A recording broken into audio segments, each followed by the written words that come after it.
হঠাৎ করে আমাকে গাড়ির মাঝেই বোবা জিন ধরছে আমার। তা আমি বুঝতেছি যে আমার ড্রাইভার আমাকে ডাকতেছে যে হুজুর প্লিজ ওঠেন ওঠেন ওঠেন। প্রায় কমপক্ষে 150 থেকে 200 বার ডেকেছে, বারবার ডাকছে হুজুর ওঠেন। এবং অবাক করার বিষয় হচ্ছে বগুড়ার ভাইয়েরা, গত কয়েকদিন আগে আমার প্রোগ্রাম ছিল কিশোরগঞ্জে। নাম শুনছেন আপনার কিশোরগঞ্জের? অনেক দূরে কিশোরগঞ্জ আমাদের রাজশাহীর থেকে। তো গেলাম, প্রোগ্রাম করলাম। এই কোনো কথা বলবেন না, কোনো কথা নাই। যখন প্রোগ্রাম করে when I was coming back to my home, যখন বাসায় ফিরে আসছিলাম প্রায় ভোর হয়ে গিয়েছে, ফজরের সময়। যখন আমি আসলাম গাড়িতে, আমি শুয়ে থাকি, যখন ব্যাক করি বাসার থেকে ঘুমিয়ে আসি যেন শরীরটা বেশি ক্লান্ত না হয়ে যায়। তো যখন আমি ঘুমিয়ে আছি, আমার ড্রাইভার আমার ফ্ল্যাটের সামনে গাড়ি রেখে দিয়েছে। হঠাৎ করে আমাকে গাড়ির মাঝেই, আচ্ছা আপনার সবাই বোবা জিনের নাম শুনছেন? আচ্ছা কথা বলো না কেন, নাম শুনছেন সবাই? বোবা জিন ধরছে আমার। তা আমি বুঝতেছি যে আমার ড্রাইভার আমাকে ডাকতেছে যে হুজুর প্লিজ ওঠেন ওঠেন ওঠেন। প্রায় কমপক্ষে 150 থেকে 200 বার ডেকেছে, বারবার ডাকছে হুজুর ওঠেন। এবং অবাক করার বিষয় হচ্ছে বগুড়ার ভাইয়েরা, বোবা জিন ধরলে আপনি সব বুঝবেন শুনবেন, বাট আপনি কিছু বলতে পারবেন না, কিছু বলা যায় না। তা আমি শুনছি আমার ড্রাইভার ডাকছে, বুঝতে পারছি ফ্ল্যাটের সামনে গাড়ি চলে আসছে, বাট জিন আমাকে এমন শক্ত করে ধরেছে, আয়াতুল কুরসি পড়ছি, যত আমল আছে করার চেষ্টা করছি, বাট ছাড়ে না আমারে। এত কষ্ট, প্রায় 10 থেকে 15 মিনিট এভাবে আমাকে একদম ঝাপটি মেরে ধরে রাখছে। তো আমি ওই দিন খুব কষ্ট পাইছি। বেশি দিন না, 3-4 দিন আগের কথা হবে। তো আমি আজকে বগুড়ার এই মাহফিলে সবাইকে একটা কথাই বলবো, রাত বেজে গেছে প্রায় 11টা বেজে পার। যখন মাহফিল থেকে যাবেন রাস্তাঘাট দেখেন, রাতের বেলা রাস্তাঘাট কখনো ভালো হয় না, জিনের প্রভাব থাকে। যখন বাসায় যাবেন, যখনই ঘুমাতে যাবেন, মাস্ট 2টি কাজ করবেন। এক, ঘুমানোর আগে অবশ্যই ওযু করে নেবেন। যদি আপনি পবিত্র অবস্থায় ঘুমিয়ে যান, জিন আপনাকে কখনো স্পর্শ করার সাহস পাবে না। সুবহানাল্লাহ পড়লেন না? জোরে সোরে সুবহানাল্লাহ পড়লেন না? অবশ্যই ওযু করে ঘুমাবেন। 2, যখনই ঘুমাতে যাবেন 3 কুল পড়বেন। সূরা ইখলাস পড়বেন, সূরা ফালাক পড়বেন, সূরা নাস পড়বেন। এইদিকে আমার হাতের দিকে তাকান। 3টা কুল পড়ে ফু দিবেন, এই মাথার থেকে নিয়ে পুরো পা পর্যন্ত একটু মাসাজ করবেন, মানে মাসাজ করবেন, এইভাবে পুরো দিয়ে দিবেন। আপনার দায়িত্বের জন্য, আপনাকে সংরক্ষণের জন্য আল্লাহ তাআলা আলাদা ফেরেশতা নিযুক্ত করে দিবে আপনার পাশে। সুবহানাল্লাহ জোর সোর নাই, জোরে সোরে তো সুবহানাল্লাহ পড়তে হবে ভাইরা। আর যখন আপনাকে জিন ধরে বসেছে and you can do anything, পাচ্ছেন না কি করবেন, পাচ্ছেন না কিছু করতে, মনে মনে আয়াতুল কুরসি পাঠ করবেন। অনেকের মুখস্থ নাই, বাট পাঠ করবেন। আয়াতুল কুরসি যে পাঠ করে, মন থেকে যদি ঈমান ঠিকঠাক থাকে, তাকে জিনের জ্বালা থেকে মুক্তি দিবে একজন। আওয়াজ দিয়ে বলেন তো তিনি কে? আমি বারবার পড়তে এক পর্যায়ে গিয়ে আমাকে ছাড়ছে। এই জন্য যুবক ভাইয়েরা, রাত করে বাসায় যাবা, অবশ্যই ওযু করে ঘুমাবা, 3 কুল পড়বা, আয়াতুল কুরসিও পড়বা, আর অবশ্যই আগামীকাল ফজরের নামাজটা আমরা জামাত দিয়ে শুরু করব। এদিকে ইনশাআল্লাহ বলছে, সবাই কিন্তু ইনশাআল্লাহ বলেন, জোরে বলেন, আরো জোরে বলেন ইনশাআল্লাহ। আল্লাহ যেন আমাদের সবাইকে 5 ওয়াক্ত নামাজি বান্দা হিসেবে কবুল করে। সকলেই মন খুলে পড়েন আমিন। Today inshallah we will talk about the faith, iman. আজকে আমাদের আলোচনার সেন্ট্রাল থিম বা সাবজেক্ট ম্যাটার হচ্ছে বিশ্বাস, ঈমান। বলেন তো, একজন মুসলমান যার ঈমান নাই, সে কি মুসলমান হতে পারে? বলেন না কেন, হতে পারে। মুসলমানের জন্য ঈমানটা হচ্ছে একটা লাজিমি শাই, অত্যাবশ্যকীয় বিষয়। বাট মাথায় রাখবেন, সব মুসলমান নামে ঈমানদার হলেও কিন্তু কাজে ঈমানদার নয়। অনেক মুসলমান 5 ওয়াক্ত নামাজ পড়ে মসজিদের সভাপতি, সেক্রেটারি, ক্যাশিয়ার, ঘুষ খায়, সুদ খায়। কথা আসতে ঠিক বললে কেন যুবক ভাইরা? তোমার জোরে বলো। এখন বলবেন হুজুর সুদখোর কেন সভাপতি হয়ে গেল? It's because of money, power of money. আজকাল বাংলাদেশে সম্মান পাওয়ার জন্য যোগ্যতার দরকার হয় না, টাকা থাকলেই মানুষ তোমাকে স্যালিউট করতে শুরু করবে। আর একমাত্র আমাদের দেশটাই এমন দেশ, যেই দেশে এমপি হওয়ার জন্য কোনো যোগ্যতার কোনো প্রয়োজন হয় না। যেই সে আপনাদের বগুড়া হিরো আলম এমপি হওয়ার জন্য নমিনেশন তৈরি দেখে। এটা আমি কাউকে ক্রিটিসাইজ করছি না, আমার উদ্দেশ্য হচ্ছে কিয়ামতের আগে বড় একটা আলামত হচ্ছে এইরকম, অযোগ্য ব্যক্তি যোগ্যতার চেয়ারে বসে যাবে আর যোগ্য ব্যক্তিরা হারিয়ে যাবে। যারা আজীবন অন্য কাজ করছে ভোটের সময় আসলে তারা ইলেকশন করা শুরু করে, অথচ রাজনীতির বোঝে না। ঠিক কিনা বলো যুবক ভাইয়েরা? এটা আমাদের লাল সবুজের পতাকার দেশ, এটা আমাদের মাতৃভূমি। আমার এই দেশকে আমরা স্বাধীন করেছি লক্ষ যুবকের রক্তের বিনিময়ে, লক্ষ মায়ের ধর্ষণের বিনিময়ে। আমার এই দেশকে আমরা অযোগ্য ব্যক্তির হাতে আমরা তুলে দিতে পারবো না। ঠিক কিনা বলেন? এটার বিরুদ্ধে প্রতিবাদ করতে হবে যুবক ভাইরা, কারণ আমার দেশ আমাকে বাঁচাতে হবে। মাথায় রাখবা, তুমি একজন বাংলাদেশ, আমি একজন বাংলাদেশ। এই দেশকে রক্ষা করতে চাইলে প্রত্যেকটা মানুষকে মাঠে নেমে তৈরি হতে হবে। ঠিক কিনা বলো যুবকেরা? তো ঈমান থাকলেই হবে না, ঈমানের মতো কাজ করতে হবে। তো আমার কথা বুঝবেন, ঈমান মিন্স ফেইথ, বিলিফ, রেকগনাইজেশন। ঈমান অর্থ হচ্ছে বিশ্বাস, স্বীকৃতি। আমরা জবান দিয়ে একটা স্বীকৃতি দেই, আমাদের রব একজন। আমি আবার বলছি, আমাদের রব একজন। আল্লাহ আমার রব, এই রবই আমার সব। পড়েন, আল্লাহ আমার রব, এই রবি আমার সব। দমে দমে তনু মনে তারি অনুভব। ঠিক কিনা বলেন? তোমার দুনিয়াতে আমি যেদিকে তাকাই, অথই নিয়ামতে ডুবে আছি সবাই। পাখপাখালির কণ্ঠে শুনি তাসবিহ কল রব, তাসবিহ কল রব। পড়েন, আল্লাহ আমার রব, এই রবি আমার সব। পড়েন না, আল্লাহ আমার রব, এই রবি আমার সব। রবকে ঈমান মানে হচ্ছে রেকগনাইজেশন, স্বীকৃতি দেওয়া যে তুমি আল্লাহর গোলাম। অতএব তোমার এই মাথা যদি কারোর সামনে নত হতে হয়, এটা আল্লাহর সামনে হবে। কোনো পীরের দরবারে গিয়ে সেজদা দেওয়া যাবে না, কোনো মাজারে গিয়ে সেজদা দেওয়া যাবে না। ঠিক না? আমার বোনেরা, ডোন্ট মাইন্ড, রাগ করবেন না। আমার অনেক বোন আছে যারা বাবার কাছে গিয়ে সন্তান চায়। বোন, আপনি মুসলমান ঘরের সন্তান হতে পারেন, বাট যেই মেয়ে বাবার কাছে সন্তান চায় সে স্পষ্ট শিরিক করে, আর যে শিরিক করে সে যাই হোক আর তাই হোক, সে মুসলমান হতে পারে না। ছেলে দেওয়ার মালিক কে? বলেন না, ছেলে দেওয়ার মালিক কে? মেয়ে দেওয়ার মালিক কে? ইয়াহাবু লিমান ইয়াশাউ ইনাসা ওয়া ইয়াহাবু লিমান ইয়াশাউ যুকুর। সন্তান তো আল্লাহ তাআলা দেওয়ার মালিক। অনেকের দেখবেন 4টা ছেলে মেয়ে হয় না। আপনাদের বগুড়ার একজন বড় বক্তা আছে, বজলুর রশিদ হুজুর, নাম শুনছেন সবাই? খুব ভালো মানুষ, খুব মজার মানুষ। উনি প্রায় ওয়াজে বলে দেখবেন যে আমার আল্লাহ 3টা মেয়ে দিয়েছে, আমার জীবনে কোনো সওয়াল পাওয়াল কিছুই হয় নাই।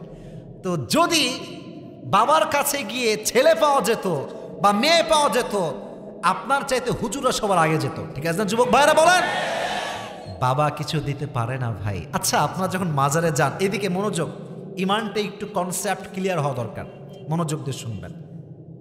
ওই মাজারে যখন এন্ট্রি নেবেন, দেখবেন মাজারের গেটের সামনে কিছু ভিক্ষুক থাকে না?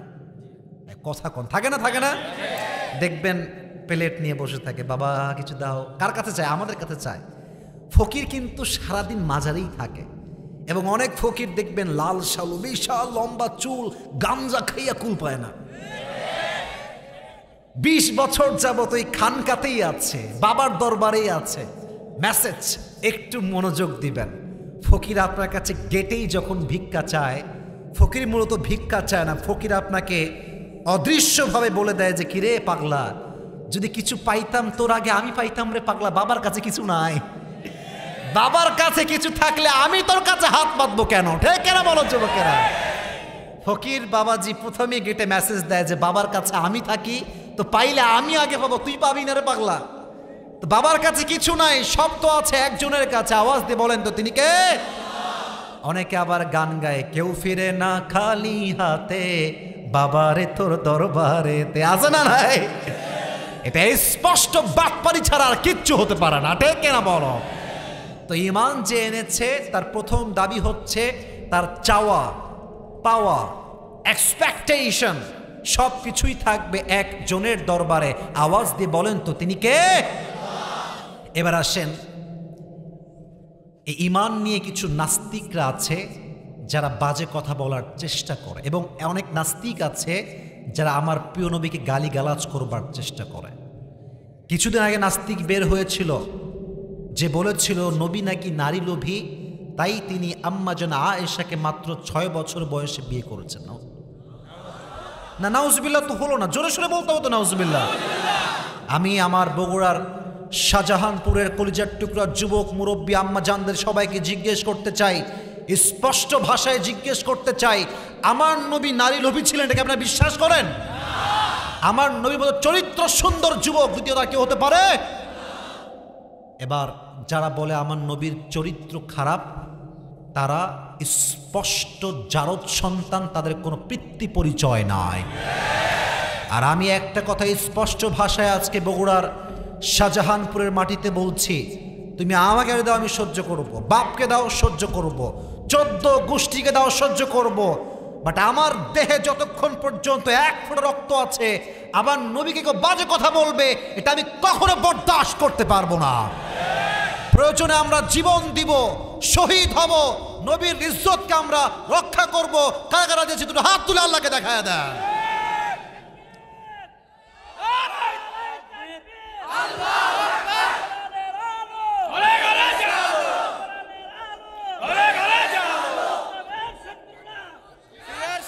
আমার সঙ্গে তাকবীর দেন, লিল্লাহি তাকবীর। নবীর সম্মান আপনাকে রক্ষা করতে হবে, এটা আপনার ঈমানের দায়িত্ব। নাস্তিকরা কিন্তু আপনাকে ঈমান নিয়ে বাঁধিয়ে দিবে। কিভাবে বাঁধাবে? The concept should be clear. Dear my audience, please listen to me with full concentration. মনোযোগ বাড়ান, পুরস্কার কিন্তু আপনাকে পেতেই হবে আজকে। আমি সেদিন একটা কথা বলছিলাম নাস্তিকের বিষয়ে, যে একজন নাস্তিক এলাকায় আবির্ভাব ঘটল তার। সে বলল, if anyone can answer of my 3 questions, I will become a Muslim. যদি কোনো মুসলমান ঘরের সন্তান আমাকে 3টা প্রশ্নের জবাব দিতে পারে, আমি মুসলমান হয়ে যাব। সুবহানাল্লাহ পড়লেন না সবাই? I will become a Muslim if anyone can answer of my 3 questions. 3টা প্রশ্ন। তো বলছে বলো কি কি প্রশ্ন? বলছে 1, এই মুসলমান শোনো, আপনারাও শুনবেন। কি প্রশ্ন? বলছে তোমরা কাকে বিশ্বাস করো? বলছে আল্লাহকে বিশ্বাস করি। বলছে তোমরা কি can you see your god? তোমরা কি তোমাদের স্রষ্টাকে দেখতে পাও? তো মুসলমান বলছে no, we can't see your god. আমরা তো রবকে দেখতে পাই না। তো নাস্তিক জায়গা মতো আঘাত করছে, বলছে you can't see your god man, so why do you believe on that? তুমি তো তোমার রবকে দেখো না, বিশ্বাস করো কেমনে? প্রশ্ন আছে না নাই? বলেন না কেন, প্রশ্ন আছে না যুবক ভাইয়ের, আছে না নাই? Number 1 question. তো মুসলমান ঘাবড়ে গেছে, বলছে তাই তো, আমি তো আমার রবকে দেখি না, তাহলে আমি বিশ্বাস করি কেমনে? বলছে তুই 2 নাম্বার প্রশ্ন বলো দেখি ভাই, বলেন তো মানুষ কিসের তৈরি? বলেন কিসের তৈরি? জিন বা ফেরেশতা কিসের তৈরি? আগুনের তৈরি। বলেন কিসের তৈরি? আগুনের তৈরি। এবার বলেন জাহান্নামের যে শাস্তি দিয়ে মানুষকে পুড়িয়ে দেওয়া হবে, এই শাস্তির বস্তুর নামটা কি? বলেন নামটা কি?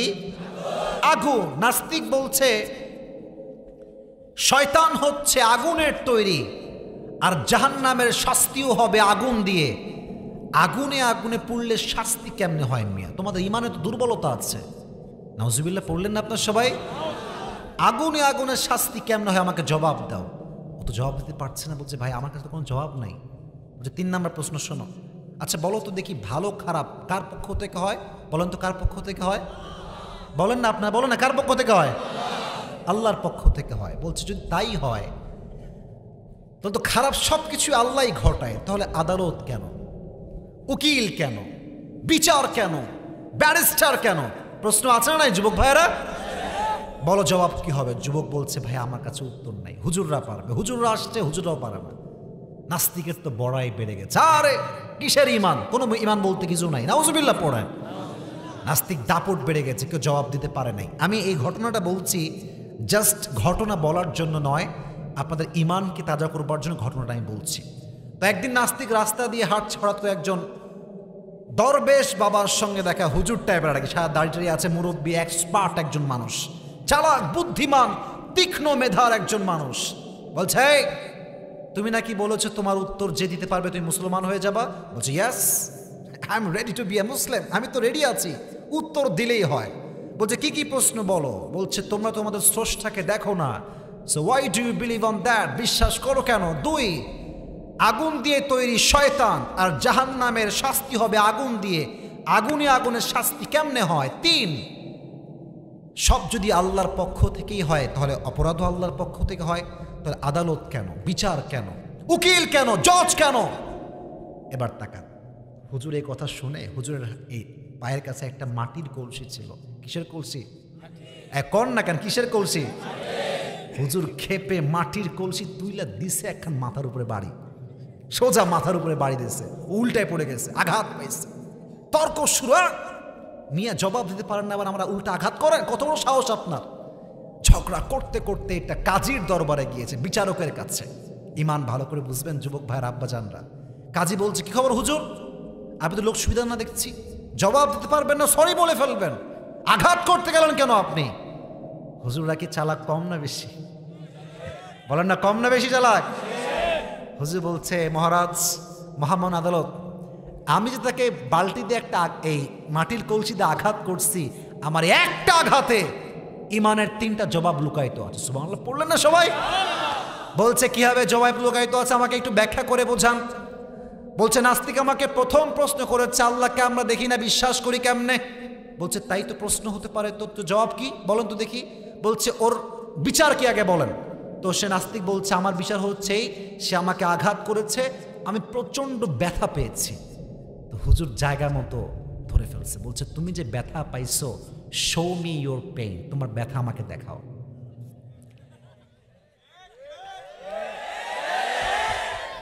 দেখাও তোমার ব্যথা কোথায়? নাস্তিক খেপে গেছে, ব্যথা কি দেখা যায়? এটা তো অনুভব করার জিনিস, এটা অনুভব করছি আমার ব্যথা হচ্ছে। হুজুর বলছেন, that is the point, that is the point. তুমি তোমার ব্যথাকে অনুভব যেমন করতে পারো, আমরা আমাদের স্রষ্টাকে না দেখলেও যখন আমরা সেজদায় মাথাটা লাগাই, আমি আমার রবকে ঠিকই অনুভব করতে পারি। আমি দেখতে পাই না, বাট অনুভব করতে পারি। এবার নাস্তিক বলছো, এটাই উত্তর তাই না? ঠিক আছে, যাও, মানলাম। দ্বিতীয়টা বলো।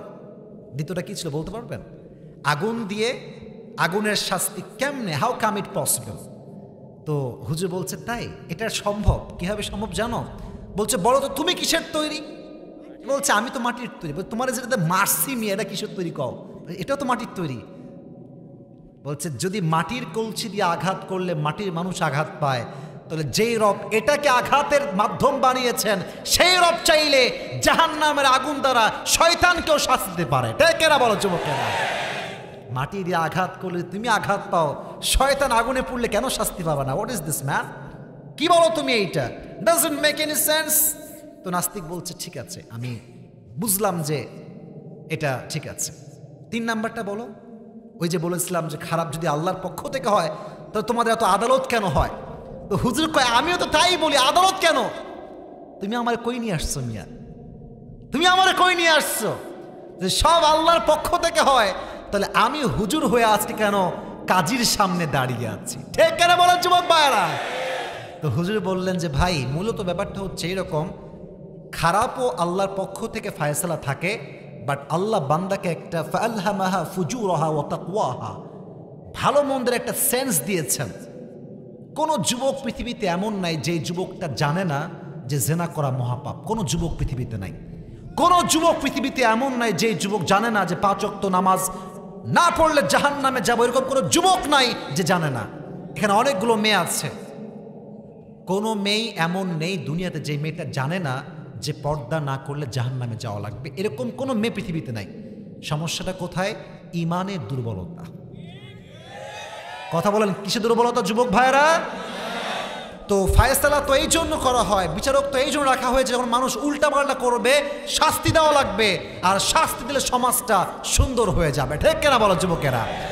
নাস্তিকরা যখন 3টা প্রশ্ন ইমানকে নিয়ে করবে, কাট টু কাট জবাব দিবা, আর ইমানকে ক্লিয়ার রাখবা। যার ইমান শক্ত, পৃথিবীর কোনো কাফের, বেঈমান, মুশরিক তার মাথায় কাটতে পারবে না। ঠিক কেনা বলো যুবকেরা? এটা হচ্ছে ইমান। এবার আসেন আর একটা চ্যাপ্টার বোঝাই। ইমানের মাঝে একটা নূর, অর্থ বোঝেন? এই যে লাইট আছে না, এটা হচ্ছে আলো দিচ্ছে, এটাকে বলা হয় নূর। একটা জিনিস খেয়াল করবেন, এই যে আপনাদের হেফজোখানা মাদ্রাসা হুজুররা এখানে আছে, খেয়াল করবেন যেই বাচ্চা মক্তবে পড়ে, হেফজোখানায় পড়ে, ওর চেহারা দেখবেন কোনো মেকআপ ছাড়াই একটা নূর বের হয়। সুবহানাল্লাহকে পড়েন আপনারা সবাই? কিন্তু যেই যুবকটা বিড়ি খায়, সিগারেট খায়, গাঞ্জা খায়, ওর চেহারা দেখলে কোনো নূর তো দূরের কথা, মনে হবে সে বাথরুম থেকে কেবল বের হয়ে আসছে। ঠিক আছে যুবক ভাইয়েরা? নূর, আল্লাহ প্রদত্ত একটা নূর আছে। আর মাথায় রাখবেন, যার হৃদয়ে ইমানের নূর আছে সে সব কিছু আল্লাহ প্রদত্ত শক্তি দিয়ে দেখতে পায়। সুবহানাল্লাহ পড়লেন না? একজন সাহাবী যিনি যখন কাফের ছিলেন তখন তিনি বিশ্বনবীকে তরবারি নিয়ে আঘাত করতে এসেছিলেন হত্যা করবার জন্য। তার নামটা কি বলেন তো দেখি? ওমর ফারুক রাদিয়াল্লাহু তাআলা আনহু। উনি যখন মুসলমান হয়ে গেলেন, নবীজি মারা গেলেন, উনি খলিফাতুল মুসলিমিন যখন হলেন, এটা মজার হাদিস মনে পড়ে গেছে, বলা যাবে সবাইকে? পেছনে জি বলছে, আর কেউ জি গয় না, বলা যাবে? যাবে যাবে। অনেক সুন্দর একটা মজার হাদিস, এটা বলতে যে এত সুন্দর লাগে, এত সুন্দর হাদিস।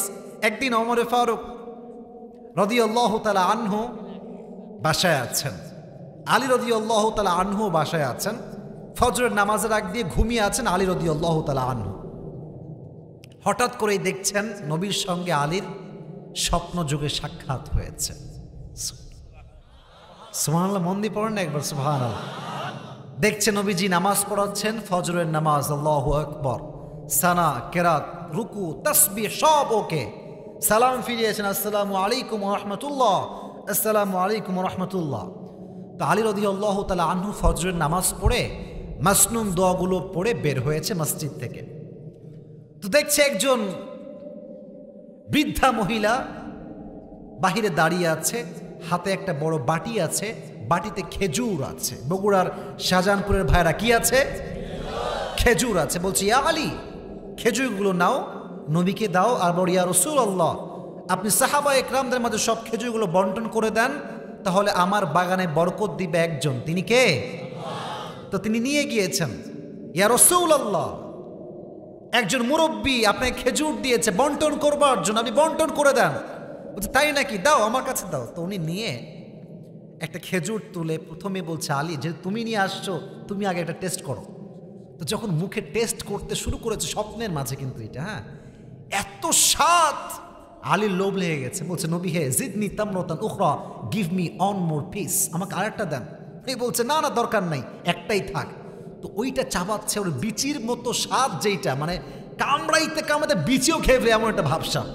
তো এত স্বাদ, আলী রাদিয়াল্লাহু তাআলা আনহু যখন ঘুম ভেঙে গিয়েছে, স্বপ্নে দেখেছেন এই স্বপ্ন, ঘুম থেকে উঠে দেখছেন এখনো ওই জিহবায় স্বাদটা লেগেই আছে। জোরে সোরে সুবহানাল্লাহ সবাই পড়েন। এবার আলী রাদিয়াল্লাহু তাআলা আনহু ঘুম থেকে উঠে সুন্দর করে ওযু করেছেন নামাজ পড়বার জন্য। যখন নামাজ পড়বার জন্য মসজিদে নববীতে গিয়েছেন, দেখছেন নামাজের জায়গায় ওমর ফারুক দাঁড়িয়ে আছে নামাজ পড়বার জন্য। উনিও নামাজ শুরু করেন, আল্লাহু আকবার, রুকু করলেন, সিজদা করলেন। নামাজ যখন শেষ হয়ে গেল, আলী রাদিয়াল্লাহু তাআলা আনহু মসজিদ থেকে বের হলেন, দেখলেন সেম কাহিনী, অ্যাজ ইট ওয়াজ বিফোর, যেমনটা তিনি দেখেছিলেন। দেখছেন মসজিদের পাশে একজন মুরব্বী মহিলা দাঁড়িয়ে আছে, বৃদ্ধা মহিলা, তার হাতে একটা খেজুরের পেয়ালা। বলছে, আলী, নাও, খেজুরটা তুমি নিয়ে আমিরুল মুমিনিনকে দাও, তিনি বন্টন করবেন, আল্লাহ আমার খেজুরের বাগানে বরকত দিবে। আলী রাদিয়াল্লাহু তাআলা আনহু তাকায় আছে, কি রে, কেবলই তো স্বপ্ন দেখলাম এইরকম, আবার কি হইল এটা? স্বপ্ন বাস্তবায়ন হয়ে গেল। উনি খেজুরের বাটি নিলেন, নিয়ে অমরের কাছে আসলেন, বললেন, অমর, এই খেজুরটা একজন বৃদ্ধা মহিলা দিয়েছে, একটু বন্টন করে দেন। তো উনি বললেন যে, নাও, তুমি আগে একটা টেস্ট করো। তো আলী যখন মুখে নিয়েছে, এত স্বাদ, বলছে, ইয়া আমিরুল মুমিনিন, জিদনি তামরাতান উখরা, আমাকে আরেকটা দেন না, বড্ড স্বাদ, এ তো লোভ সামলানো যাচ্ছে না, আমাকে আরেকটা বাড়ায় দেন না। এবার ওমর ফারুক বলছে, ইয়া আলী, লাউ আন্না রাসূলুল্লাহ সাল্লাল্লাহু আলাইহি ওয়াসাল্লাম যাদাত লাজিদনা, তোমাকে যদি নবীজি একটা খেজুর বাড়ায় দিত, তো আমি ওমরও তোমাকে একটা খেজুর বাড়ায় দিতাম। সুবহানাল্লাহ পড়েন। আলী তো বলছে, কি রে, এটা ও কেমনে জানলো? আমি তো দেখছি স্বপ্নে। এই বগুড়ার ভাইয়েরা, স্বপ্নের কথা আমি যা দেখছি কালকে, স্বপ্নে যা দেখছি আপনারা জানেন কেউ? বলেন কেন? জানেন জানেন জানেন জানেন? কারো স্বপ্নের খবর কেউ না বললে কেউ জানে না, আল্লাহ ছাড়া কেউ জানে না। তো আলী বলছে, কিরে আমি তো স্বপ্নে দেখেছি। ইয়া ওমর আহিয়া রুইয়া আম গায়বুন আমি তলাতা আলাইহা, এটা কি কোনো স্বপ্ন নাকি কোনো গায়েব যা তুমি খবর পেয়েছো গায়েব থেকে? ওমর বলছে, না না না না না, এটা কোনো স্বপ্ন নয়, কোনো গায়েব নয়। তবে আলী একটা কথা মাথায় রাখবা, ওয়ালাকিন্নাল মুমিন ইদা আখলাসা কলবাহু ইয়ারা বিনুরিল্লাহ। আলী রে, যখন কারো হৃদয়টা ইমানের নূর দ্বারা নূরান্বিত হয়ে যায় না, তখন সে আল্লাহর নূর দ্বারা সবকিছু পৃথিবীর দেখতে পায়। সুবহানাল্লাহ পড়েন। আমার ইমানের নূর দিয়ে আমি বুঝে ফেলেছি যে তোমাকে নবীজি একটা খেজুরি দান করেছিলেন, তাই আমি তোমাকে একটা খেজুরি দিয়েছি। তাহলে যুবক ভাইয়েরা, ইমান যারা আছে তার হৃদয়ে একটা আলাদা নূর। যুবক ভাইয়েরা বলো তো, আছে না নাই? এবার আসো ইমানের নূরটা একটু বোঝাবার ট্রাই করি। আচ্ছা, রাত্র প্রায় 12টা বেজে গেল, আপনার কি বিরক্ত হয়ে গেছেন? ওয়াজ কি 12টার পরে করা যাবে? এখানে কি ওয়াজ 12টার পরে হয়? 12টার পরে কি ওয়াজ এখানে হয়? মারহাবা, হয় হয়, মাশাআল্লাহ, তাকবীর দেন, লিল্লাহি তাকবীর। ওয়াজ কিন্তু একদম মিডল পয়েন্টে আমি আছি। আমার মনে হয় আপনারা খুব মনোযোগী আছেন পুরস্কার নেওয়ার জন্য। দেখছি পুরস্কার কে পারে, তাকবীর দেন, লিল্লাহি তাকবীর। ইমানের নূরটা একটু বোঝাবার ট্রাই করছি। আমার দিকে তাকান, এটার নাম কি বলেন তো? মোবাইল। বলেন এটার নাম কি? মোবাইল। মোবাইল ফোনে there are two things. One is negative and two is positive. Everything has two sides, negative and positive. ইমানের নূর কখন বুঝবেন মুরব্বী আব্বাজান যুবকেরা? যখন আপনি পর্নোগ্রাফি দেখছেন মোবাইল ফোনে, দেখবেন আপনার মনে কোনো শান্তি পাবেন না। যখন দেখবেন শান্তি পাচ্ছেন না, বুঝবেন আপনার হৃদয় ইমানের নূরটা এখনো আছে। সুবহানাল্লাহ পড়লেন না? আমার বোনেরা, অনেক মেয়ে মনে করে জিন্সের প্যান্ট পরলে মনে হয় আমার বেশি সুন্দরী লাগে।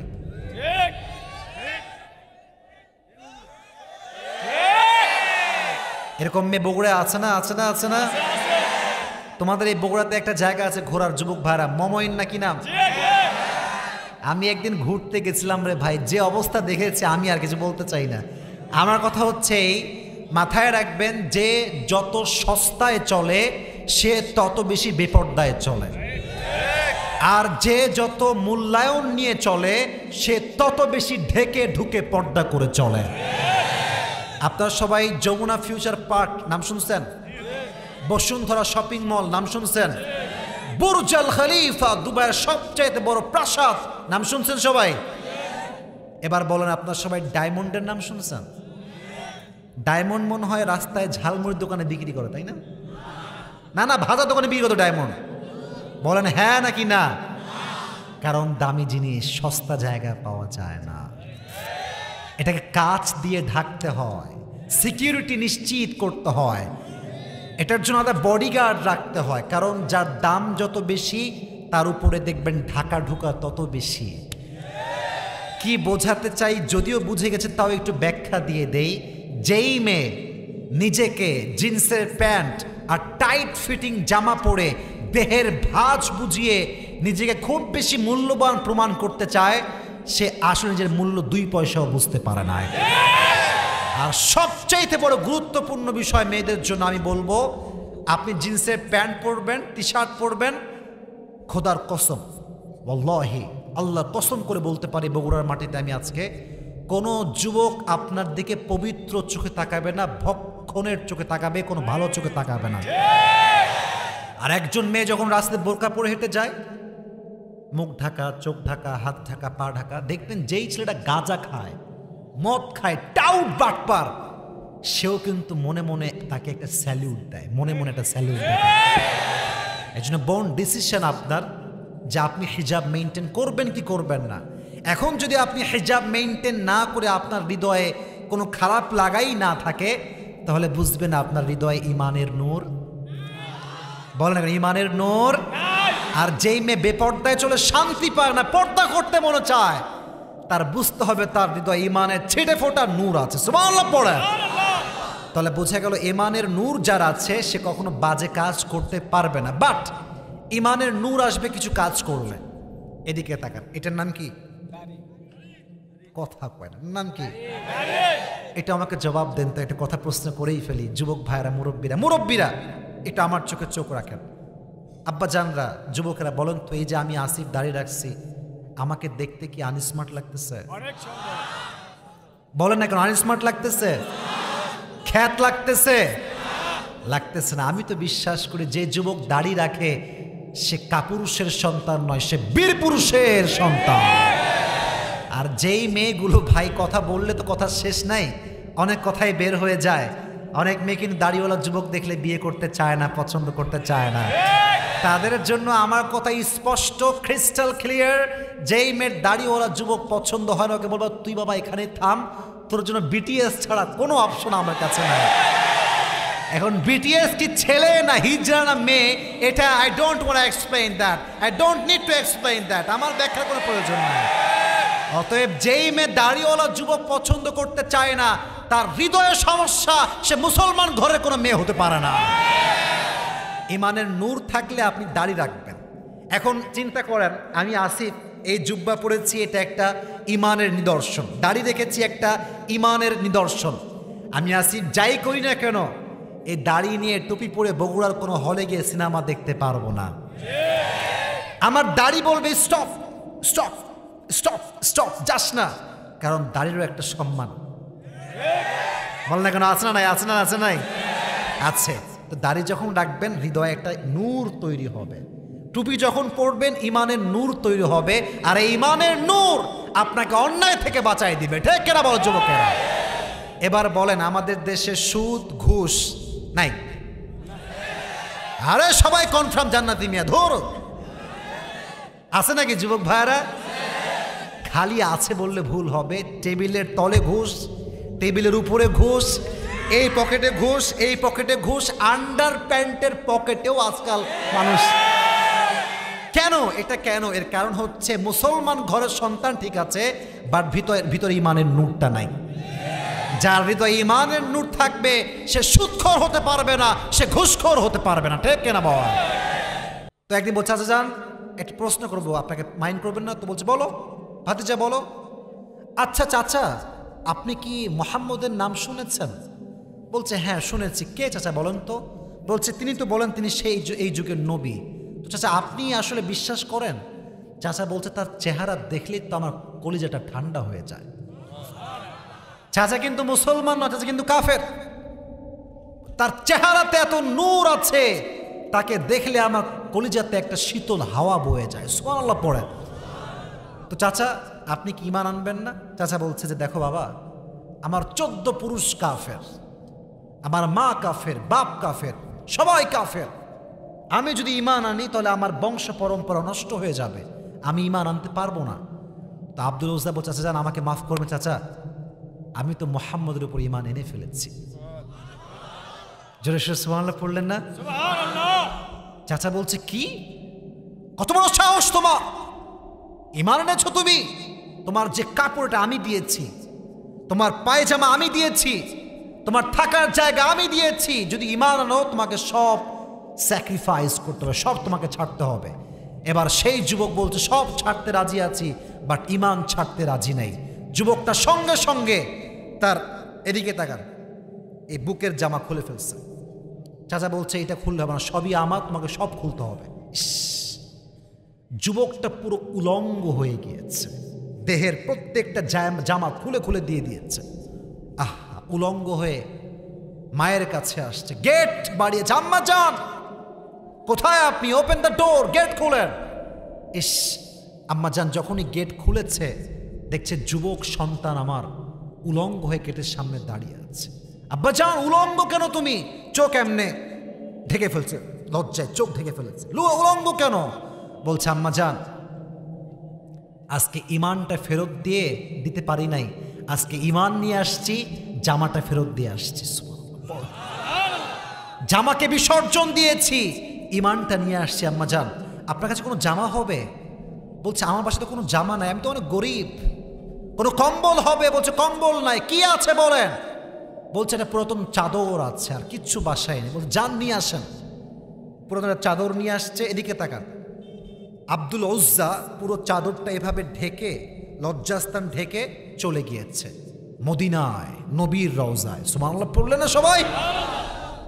যুবক ভাইয়েরা, মুরব্বীরা, নবীজির রওজা যেতে মন চায় সবার?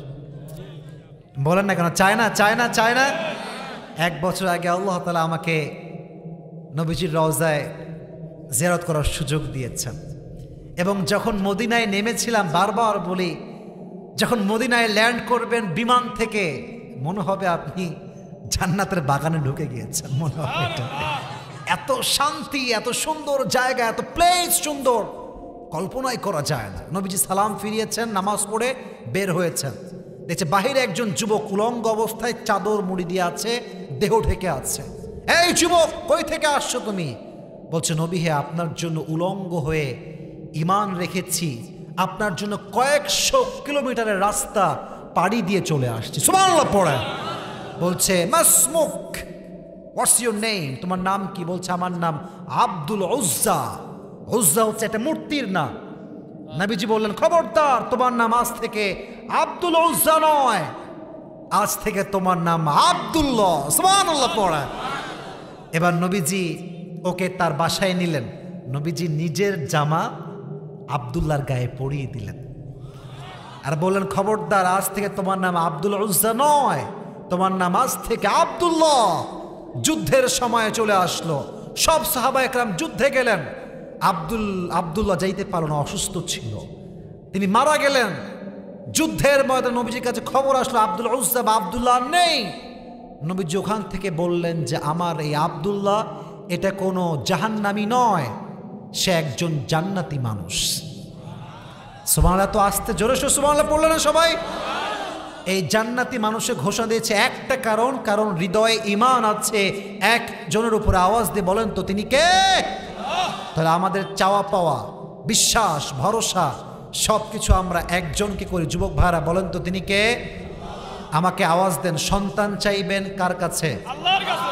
ছেলে চাইবেন কার কাছে? আল্লাহর কাছে। বিপদে পড়লে মোনাজাত করবেন একজনের কাছে। আওয়াজ দিয়ে বলেন তো, তিনি কে? আল্লাহ। মাজারে সেজদা দেওয়া যাবে? বলেন, দেওয়া যাবে? বাবার কাছে চাওয়া যাবে? যেই ব্যক্তি বাবার কাছে চায়, মাজারে গিয়ে সেজদা করে, সে মুশরিক হয়ে যায়, আর মুশরিককে আল্লাহ কখনো ক্ষমা করতে পারে না। ঠিক কিনা বলেন? এবার আসেন আমি একটু রিপিট করে দিই পুরো ওয়াজটা সারাংশ। আমি খুবই খুশি হলাম যে আপনারা এত ধৈর্য সহকারে শুনেছেন, এবং সবচেয়ে শুকরিয়ার বিষয় হচ্ছে প্রত্যেকটা যুবকের যে আওয়াজ, এটা স্পষ্ট প্রমাণ এরকম বিড়ালের বাচ্চা না, সব সিংহের বাচ্চা আমার সামনে বসে আছে। ঠিক কিনা? ওয়াজ কিন্তু এখনো শেষ হয়নি, আমি আপনাকে শোনাচ্ছি যে ওয়াজটা করেছি। খবরদার, এই দুজন কই যায়, ওই দুজন কই যায়? এই বাচ্চা, এই, আচ্ছা থামেন, কাজ যা রা ইয়ার, बैठ जाओ, বসো, কোথাও যাবে না। তাকবীর দেন, লিল্লাহি তাকবীর। আচ্ছা, টাকা আমি একটু বের করে রাখি, দেখি দেখা যাক আজকে কে পারে। আজকে এদিকে এবার পুরো ওয়াজের আমি সারাংশ বলছি, just I will take 5 minutes. আজকে আমাদের আলোচনার সেন্ট্রাল থিম বা সাবজেক্ট ম্যাটার, মূল আলোচ্য বিষয় ছিল ঈমান। বলেন, ছিল কি? ঈমান। বলেন না, মন দিয়ে বলেন, কি? ঈমান। ঈমানের শাব্দিক অর্থ হচ্ছে বিশ্বাস কিংবা স্বীকৃতি। বিশ্বাস কিংবা স্বীকৃতি। স্বীকৃতি হচ্ছে আমরা জবান দিয়ে বলি আমাদের প্রভু রব একজন, তিনি কে? আল্লাহ। এটা হচ্ছে ঈমানের শাব্দিক অর্থ। আমি বলেছিলাম অনেক কথা, বাট সব কথা এখন বলবো না, এখন ভাগ ভাগ করে কয়েকটা পয়েন্ট বলবো। পয়েন্ট যে বলতে পারবে তার জন্য পুরস্কার থাকবে। এই দেখেন, ঈমানের ক্ষেত্রে নাস্তিকদের 3টা প্রশ্ন আছে। কয়টা? 1, তোমরা তোমাদের স্রষ্টাকে দেখো না, তাহলে তোমরা বিশ্বাস করো কেমনে? 1। 2, তোমরা যে ঈমান রাখো যে আগুন দিয়ে জাহান্নামের শাস্তি হবে, তাহলে জাহান্নামের আগুন দিয়ে যদি শাস্তিই হয়, তাহলে মানুষ তো মাটির তৈরি, বাট শয়তান কিসের তৈরি? তাহলে আগুন দিয়ে শাস্তি যদি হয়, তাহলে শয়তান আগুনের তৈরি হয়ে আগুন দিয়ে শাস্তি কেমনে পাবে? জবাব দাও। 3 নাম্বার প্রশ্ন হচ্ছে, তোমরা বলো খারাপ মন্দ সব আল্লাহর পক্ষ থেকে হয়, তাহলে উকিল কেন, ব্যারিস্টার কেন, জজ কেন, আদালত কেন? আমরা উত্তর করেছিলাম, আমরা রবকে দেখতে পাই না, but we can feel that there is existence of god.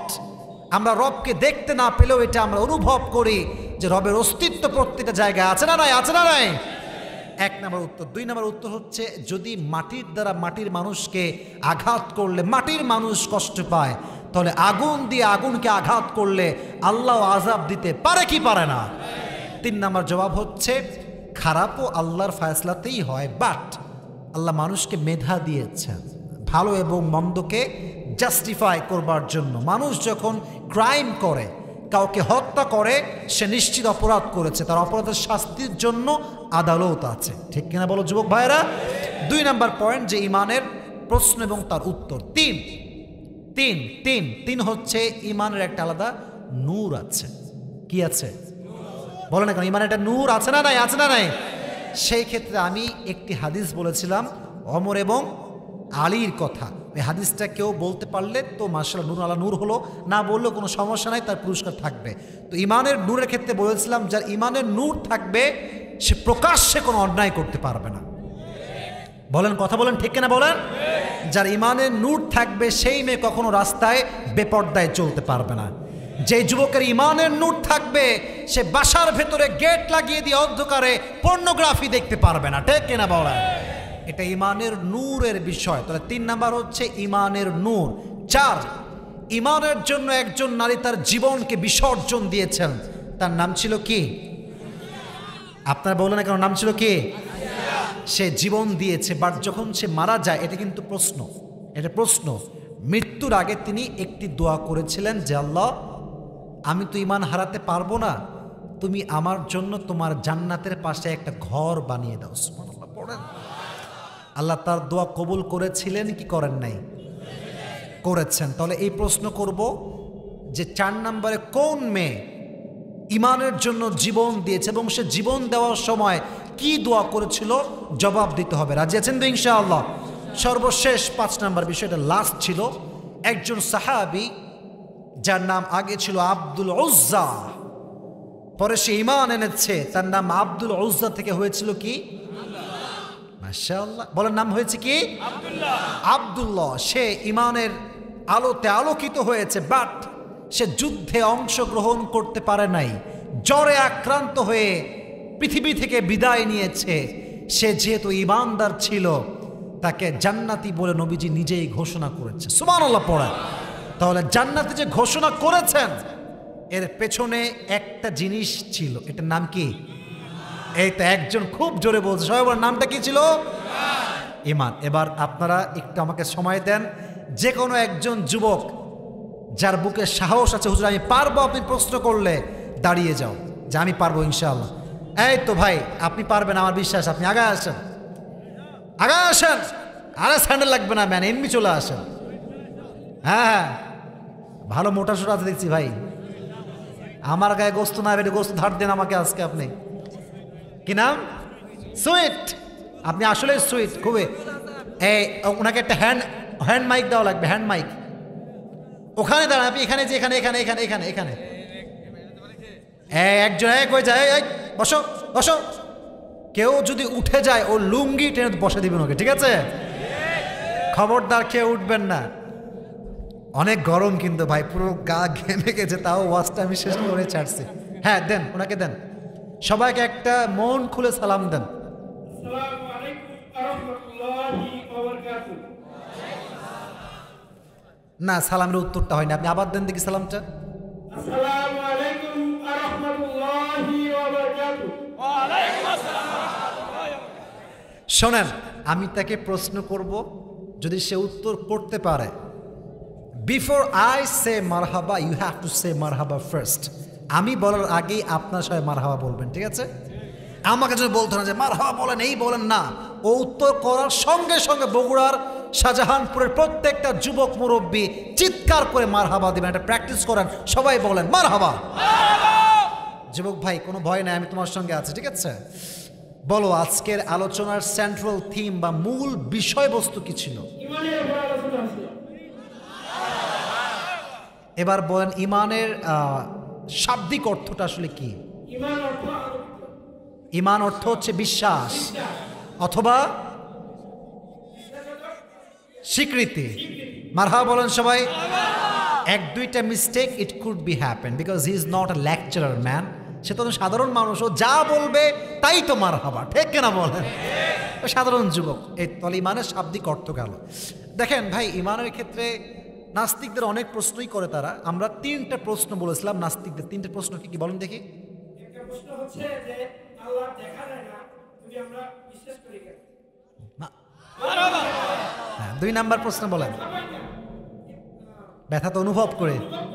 হ্যাঁ হ্যাঁ, সেমনি ভাবে তেমনি ভাবে। হ্যাঁ, আচ্ছা থামেন না, ওনাকে বলেন দ্বিতীয় প্রশ্ন বলেন। শয়তান আগুনের তৈরি। হ্যাঁ, হাসবেন না, এই হাসছো কেন তোমরা? তোমরা খুব পারবা নাকি? দাঁড়াও না, বলতে দাও। হ্যাঁ,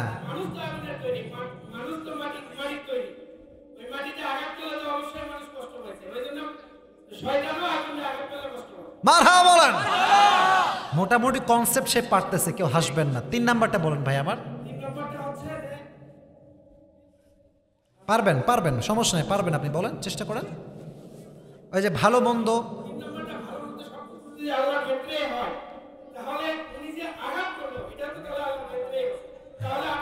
আদালত কেন? এই তোমার হ্যাঁ বলেন সবাই। হ্যাঁ, এবার জবাব কি হবে এখানে? জবাবটা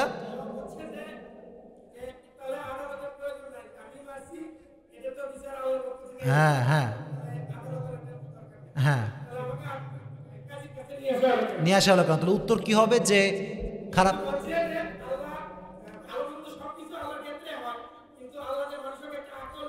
মারহাবা বলেন।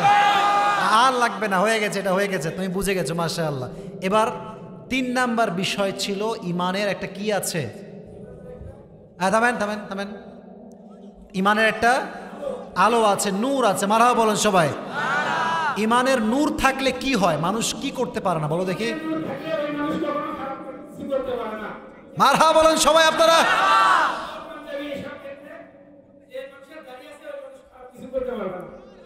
মারহাবা বলেন সবাই।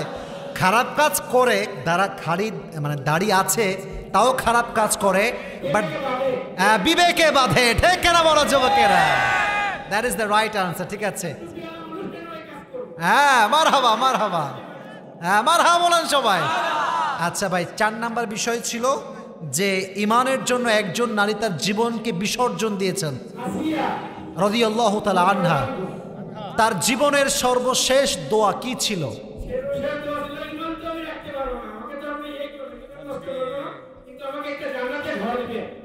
মারহাবা বলেন মারহাবা। মানে আমি তো ইমান ছাড়তে চাই না, মরতে যেত আমাকে হবে। হ্যাঁ হ্যাঁ, মারহাবা বলেন সবাই আপনারা।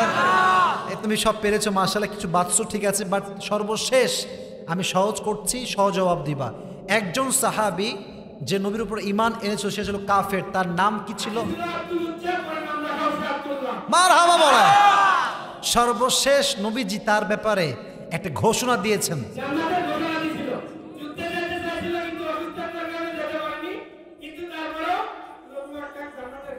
মারহাবা বললেন না?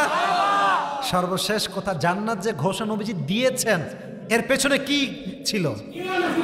মারহাবা মারহাবা মারহাবা। আসেন সুইট ভাই, চলে আসেন, ওনাকে জায়গা দেন। হ্যাঁ, তাকবীর দেন, লিল্লাহি তাকবীর।